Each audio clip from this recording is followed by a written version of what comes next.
Hello guys, and welcome back to our channel. Now today we're taking a look into a shocking phenomenon where some people are elevating Donald Trump to a godlike status, claiming he's the fulfillment of all Bible prophecy. Yes, you heard that right.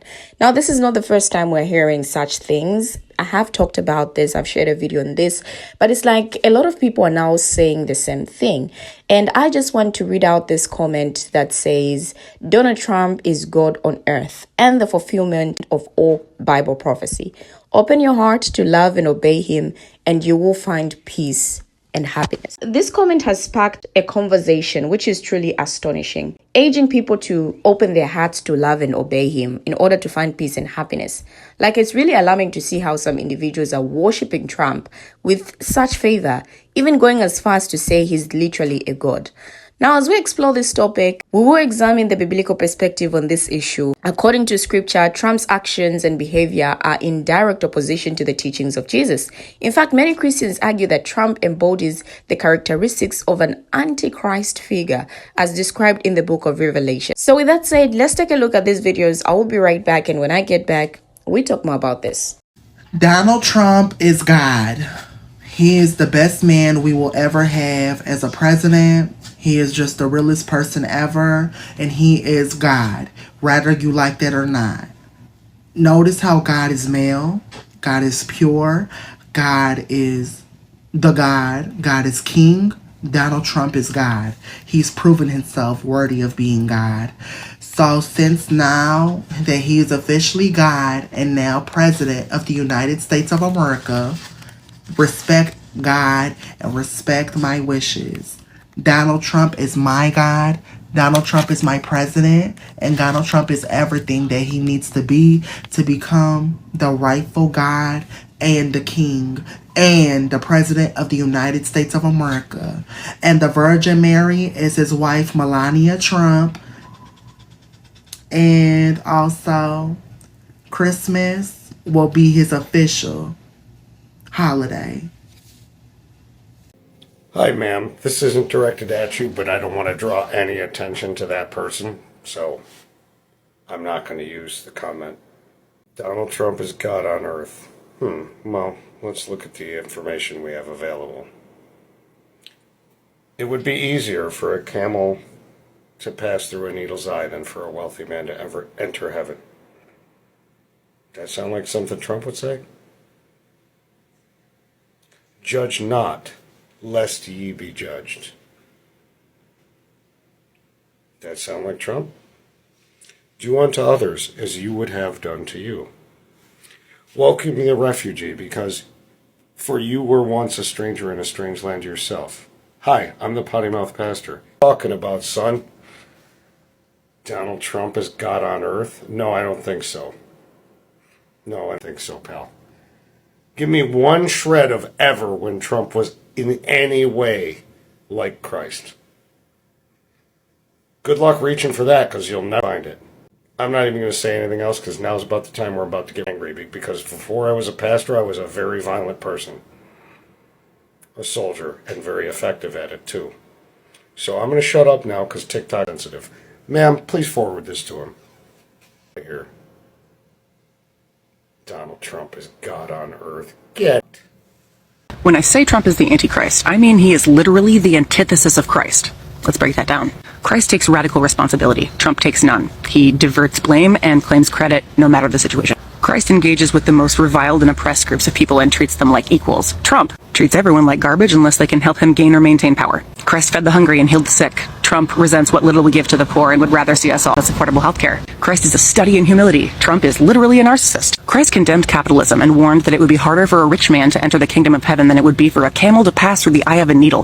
That's because money and power corrupt. And Trump is a prime example. Christ called for peace. Trump calls for violence. Christ said if the sight of a woman causes you to lust, you should pluck out your own eye. Trump says grab him by... Christ kept all focus on God. Trump only utters the word when he wants to virtue signal evangelicals. He honors himself, and that's literally the deception that the book of Revelation says the Antichrist will pull off. He will set himself up as God. His followers will wear his symbol on their foreheads. They will worship him.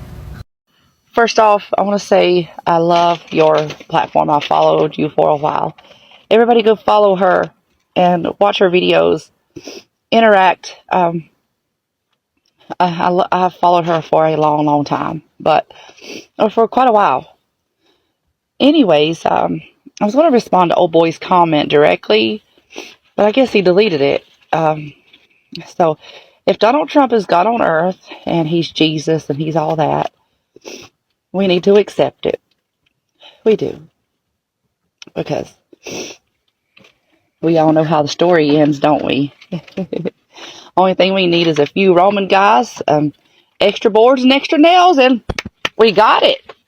People love Donald. He's a cult. He's literally a cult. Yeah, he's a sensation. No, he is their god. Like, people like pray, worship that man. I know. You know, false idols. I'll be in North Carolina. Trust me. False idols. These are the godly people that worship a mortal man. You know, so I don't even want to go down that rabbit hole because people are hypocrites, and I'll just leave it at that. People are hypocrites, and I don't respect it. I don't respect hypocrites, but I don't want to get too much into that. But you know, like I said, he's a cult. He's literally a cult. He's a religion. He can do no wrong.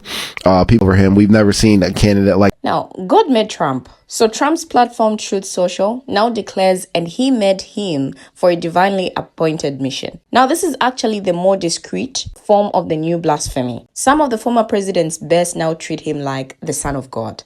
It is a mistake to see Trump only as a political leader.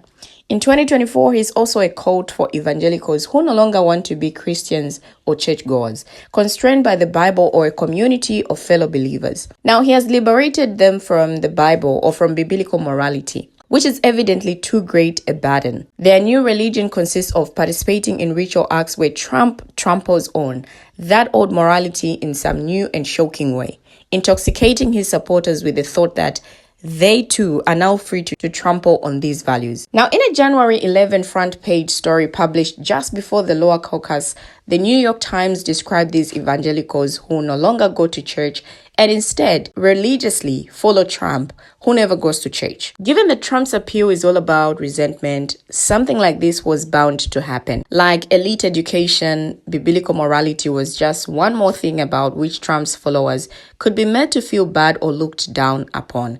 So many of them are enraged at being judged, even by the Sermon on the Mount. I was a stranger and you welcomed me. That sounds like Biden. Even if such biblical morality is by now much weaker than it once was, it is still there as an irritant. Now, Trump relieves his followers of his sense of shame by elevating a leader who violates every commandment. Maga has become a new religion, and like any other new religion, it has created a burst of energy. The old evangelical Christianity was not quite the right vehicle for Trump. Its replacement is better because it exercises the moral element altogether. Erik Erikson's classic religious study, Young Man Luther, argues that a new religious leader can arise by working out an identity crisis in the culture. Of course, Trump is no Luther, and he's certainly not working through any religious crisis of his own. But his quote ends the embarrassment of following Jesus, of taking as a model someone whose mission ended in failure and whom Trump would call a loser.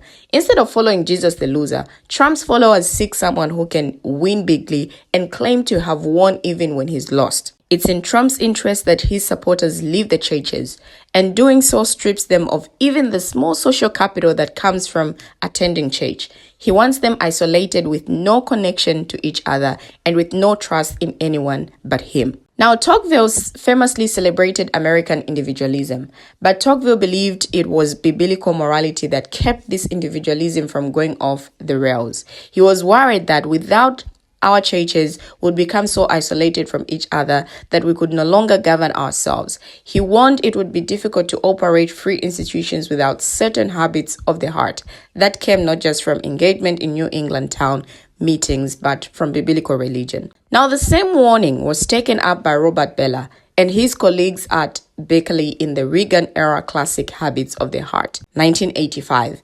By then, the individualism that had worried Tocqueville in the 1830s had gone much further, which biblical morality had become much weaker. Now, Tocqueville wrote, "It must never be forgotten that religion gave birth to Anglo-American society. In the United States, religion is therefore commingled with all the habits of the nation and all the feelings of patriotism.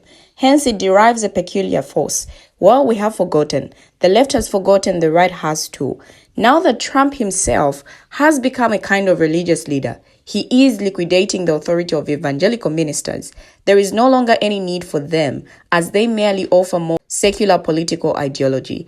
And as Trumpism itself has become more like a real religion, the secular left may take satisfaction in Trump wiping out the churches, but they shouldn't. Trump grows stronger by atomizing everything around him and leaving his supporters with no alternative to him, and this makes him a bigger threat. To be honest, it's really worrying to see a growing number of people elevating Donald Trump to a godlike status. Now, this phenomenon is not new, as we witnessed during his campaign when he survived an assassination attempt and some of his supporters attributed it to divine intervention, claiming he was chosen by God.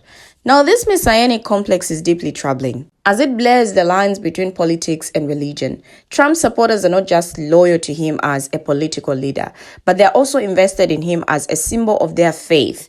Like, this cult-like devotion is a recipe for disaster, as it can lead to blind obedience and a willingness to disregard moral principles.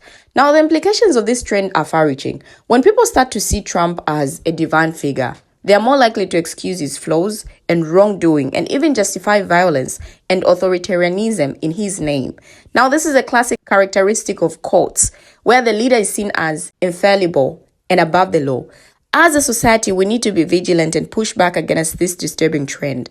Like, we must remind ourselves that Trump is a human being, not a deity, and that he should be held accountable for his actions. We must also recognize the dangers of blind loyalty and the importance of critical thinking and moral discernment. I don't know what you guys think, but share your thoughts on what you think about this comment in the comment section down below, and let's have a conversation. Thank you for always watching, and see you in my next video as we bring you another interesting video.